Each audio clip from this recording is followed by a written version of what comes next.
साथीहरु हामीले बैंकमा खाता खोलिसकेपछि अहिलेको अवस्थामा अनलाइन ट्रान्ज्याक्सन गर्नका लागि मोबाइल बैंकिङ र क्याशको कारोबार गर्नका लागि एटीएम कार्डको आवश्यकता पर्ने गर्छ र एकदमै सहज हुने गर्छ।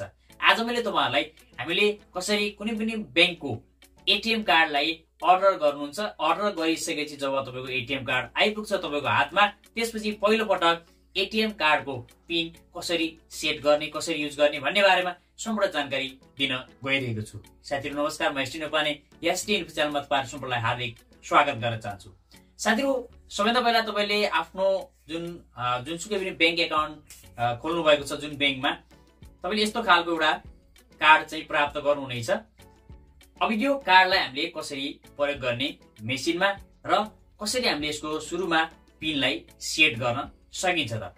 सुरुमा यसमा अटोमेटिक पिन आएको हुँदैन, हामीले पिन सुरुमा सेट गर्नुपर्ने हुन्छ 4 अङ्कको, जसका लागि सबैभन्दा पहिले तपाईहरु एटीएम कार्डलाई यसको जुन भाग देखाएको छ सिम टाइपको, यसलाई माथि पर्ने गरेर एटीएम मेसिनमा राख्नुपर्ने हुन्छ अथवा एटीएम मेसिन भित्र यसलाई चाहिँ छिराउनु पर्ने हुन्छ। अब यसरी एटीएम मेसिन भित्र एटीएम कार्डलाई छिराइसकेपछि यस्तो खालको इन्टरफेस यहाँनिर देखेर आउनेछ। यहाँनिर एउटा कोड राख भनिएको छ, ओटीपी कोड मागिरहेको हुन्छ। अब यो ओटीपी कोड हामीले कहाँ पाउने त भन्दा, हामीले आफ्नो खातामा जुन नम्बर राखेका छौं त्यो नम्बरमा हाम्रो एउटा ओटीपी कोड आउने गर्छ एसएमएस मा।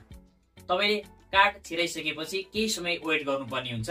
वेट गरिसकेपछि तपाईको मोबाइल नम्बरमा एउटा ओटीपी कोड आयो। अब यसरी ओटीपी कोडलाई हेरेर राखिदिनुस्। अब ओटीपी कोड राखेर तपाईले कन्टिन्यू गर्दा बित्तिकै तपाईको यहाँनिर सेट पिन भनेर अप्सन देखाउनेछ।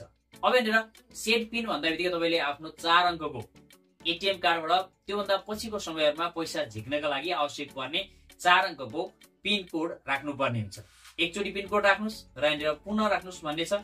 तपाईले पुनः राख्नुस् र कन्टिन्यू गर्नुस्, तपाईको पिन कार्ड सक्सेसफुली सेट हुनेछ। अब यसरी तपाईले एटीएम कार्डको पिनलाई सेट गरिसकेपछि अब यसपछिको ट्रान्ज्याक्सनमा तपाईले एटीएम कार्ड हाल्दा बित्तिकै अथवा मेसिनमा राख्दा बित्तिकै तपाईको पिन कोड माग्नेछ र अहिले नै सेट गरेको जुन पिन कोड रहेको छ त्यो पिन कोडलाई राखेर तपाईले सजिलैसँग कुनै पनि ट्रान्ज्याक्सन गर्न सक्नुहुन्छ, रकम झिक्न सक्नुहुन्छ। हस् त, आगामी नयाँ भिडियोमा पुनः भेट हुनेछ। धन्यवाद।